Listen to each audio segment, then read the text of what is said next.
Welcome to learning zone. फिर से आपका स्वागत है हमारे एजुकेशनल कंप्यूटर चैनल में जिसका नाम है लर्निंग जोन। आज हम लोग बात करेंगे डेटाबेस एंड रिलेशनल डेटाबेस के बारे में। जैसा कि कल भी हम लोगों ने बात किया था डेटाबेस पे कि व्हाट इज़ डेटाबेस। तो database is a collection of information. तो इन्फॉर्मेशन को जहाँ पे कलेक्ट करके हम लोग स्टोर करते हैं उसे हम डेटाबेस कहते हैं।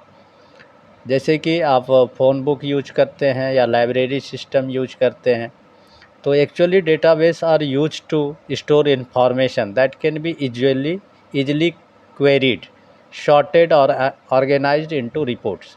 तो आप एक बार जब डेटा स्टोर कर लेते हैं तो उसके बाद आप जैसा चाहेंगे उस तरह से डेटा आपको मिल सकता है। तो शॉर्टिंग फॉर्म में, अरेंजमेंट फॉर्म में, आपको जिस तरह से रिपोर्ट निकालना होगा आप उसको ऑर्गेनाइज्ड वे में निकाल सकते हैं। तो इसलिए ये डेटा में एक बार डेटा यदि स्टोर्ड हो गया तो फिर वो डीबीएमएस और आरडीबीएमएस के द्वारा आपको जब जैसा डेटा चाहिए तो आपको मिल जाता है।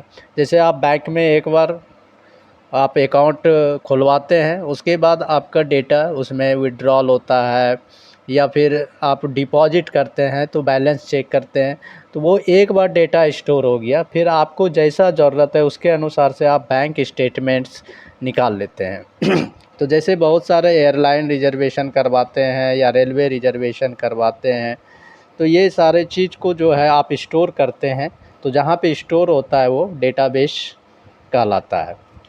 और जैसे आप देख रहे हैं कि इसको रिलेशनल डेटाबेस कहते हैं, तो जो भी डेटा आप डालते हैं वो एक दूसरे से रिलेटेड होते हैं। जैसे मान लीजिए आपका नाम है, अकाउंट नंबर है, फिर जो है कि आपका मोबाइल नंबर है, ईमेल आईडी है, आपके एड्रेस हैं, आपके आधार हैं, ये सब एक दूसरे से रिलेटेड होते हैं, इसलिए हम लोग इसको रिलेशनल डेटाबेस मैनेजमेंट सिस्टम बोलते हैं। ये एक्चुअली एक डेटा दूसरे से कनेक्टेड होता है और ये जो डेटा एक्चुअली स्टोर होता है वो टेबल में होता है, और टेबल होता है collection of rose and column. तो रो और कॉलम के फॉर्म्स में, तो रिकॉर्ड जो बोलते हैं वो जनरली एक रो होता है जिसमें कि जैसे आपका अकाउंट नंबर हो गया, आपका नेम हो गया, ईमेल हो गया, मोबाइल हो गया, एड्रेसेस हो गया।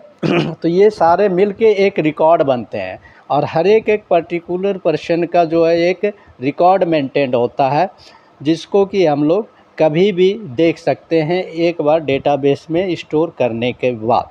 तो ये चूँकि रिलेटेड डेटा होते हैं इसलिए हम लोग इसको रिलेशनल डेटाबेस कहते हैं।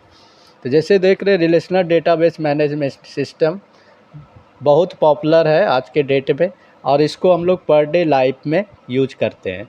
तो आप लोग को यदि ये वीडियो अच्छा लगता है सब्सक्राइब करें, इसको लाइक करें और अपने कमेंट ज़रूर दें। Thank you.